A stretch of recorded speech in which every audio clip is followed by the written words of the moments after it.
Em nome do Pai, do Filho e do Espírito Santo. Amém. Meus queridos irmãos e irmãs, o Evangelho de hoje nos fala da oração, a oração por excelência, o Pai Nosso. Você se recorda que na Quaresma nós temos as 3 obras quaresmais, que é o jejum, ou a penitência, a esmola, ou a caridade, e a oração.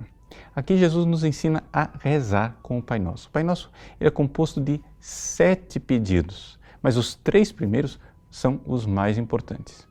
A oração começa dizendo, Pai Nosso que estás nos céus. Isso é simplesmente sua profissão de fé, não é pedido nenhum. Que diz assim, santificado seja o vosso nome.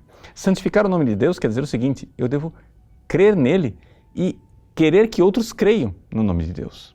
Ou seja, o nome é aquilo que Deus dá a conhecer. Nome é aquilo pelo que você conhece Deus. Santificado seja o vosso nome, quer dizer que Jesus seja conhecido, seja glorificado. Aqui trata-se de glorificar e reconhecer a presença de Deus em Cristo. Mas no Pai Nosso, quando você for rezar, a primeira coisa, um ato de fé. Toda oração deve começar assim, com um ato de fé. A fé em reconhecer a presença de Deus em Cristo, reconhecer a presença de Cristo aqui diante de mim. Então, santificado seja o vosso nome. Quer dizer isto, um ato de fé. O segundo pedido é, venha a nós o vosso reino. Venha a nós o vosso reino quer dizer um ato de esperança. Nós queremos ir para o céu. Você começou fazendo um ato de fé, agora você faz um ato de esperança. Você diz, eu tenho uma esperança, mas a esperança não é a felicidade aqui nessa vida. A esperança não é que Deus vai fazer milagrinhos para mim aqui.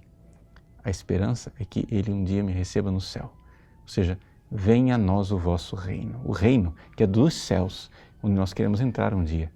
É pedir a salvação. Quanto tempo faz que você não pede a sua salvação, a salvação das pessoas que você ama? Então, se você vai rezar, comece assim. Um ato de fé, depois um ato de esperança. E então o Pai Nosso diz, seja feita a vossa vontade. E aqui nós estamos com um ato de caridade. Sim, porque amor é fazer a vontade de Deus.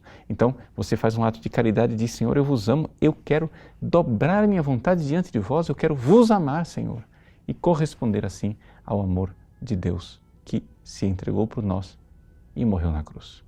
Se você fizer esses atos de fé, esperança e caridade em toda oração que você faz, você já está no bom caminho. Por quê? Porque a vida de santidade, a vida de perfeição consiste exatamente no crescimento da fé, da esperança e da caridade, que são as virtudes teologais que Deus dá para nós. Pois bem, mas você precisa de mais ajuda, você precisa de mais do que somente isto. Jesus nos ensina a pedir o pão nosso de cada dia, nos dai hoje. E o pão de cada dia, aqui na realidade, são as graças necessárias para crescer na fé, na esperança e na caridade. Ou seja, as graças, em primeiro lugar, graças espirituais. Ou seja, o pão de cada dia, antes de tudo, o pão espiritual. O pão espiritual da Eucaristia, o pão espiritual da Palavra de Deus, do conhecimento das coisas de Deus, para que eu possa crescer. E não somente isso, o pão espiritual das graças necessárias para corresponder, as virtudes infusas, os dons do Espírito Santo, tudo isso é pão espiritual. Tudo isso é o pão de cada dia que nós precisamos pedir. Precisamos pedir que nós tenhamos sempre os sacramentos, que tenhamos uma igreja fiel, que tenhamos ministros de Deus, vocações, cada vez mais. Então, esse é o pão de cada dia, espiritualmente falando.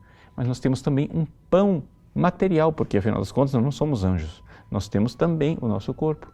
E o pão material é aquilo que nós precisamos para nossa sobrevivência. São Tomás de Aquino pergunta, será que é lícito pedir para Deus bens temporais, ou seja, esses bens materiais do mundo aqui? E ele responde, sim, é lícito se nós pedirmos coisas necessárias para a nossa salvação eterna. Então, os bens materiais devem servir para um propósito maior que a nossa salvação eterna. E aí, os 3 últimos pedidos, que na realidade são pedidos negativos, porque pede que Deus tire os empecilhos. O maior empecilho de todos é o pecado. Perdoai-nos as nossas ofensas, como nós perdoamos a quem nos tem ofendido.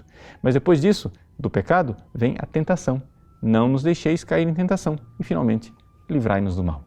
Livrai-nos do mal. Aí nós temos todos os males, desde uma dor de dente até a morte. Livrai-nos, Senhor, do mal. E, sobretudo, neste tempo de Quaresma e sempre em nossa vida, livrai-nos do maligno, porque é Ele quem está focado em perder a nossa alma. Somos nós que nos distraímos. E a oração deve focar o nosso coração no Pai, que está no céu. Deus abençoe você. Em nome do Pai, do Filho e do Espírito Santo. Amém.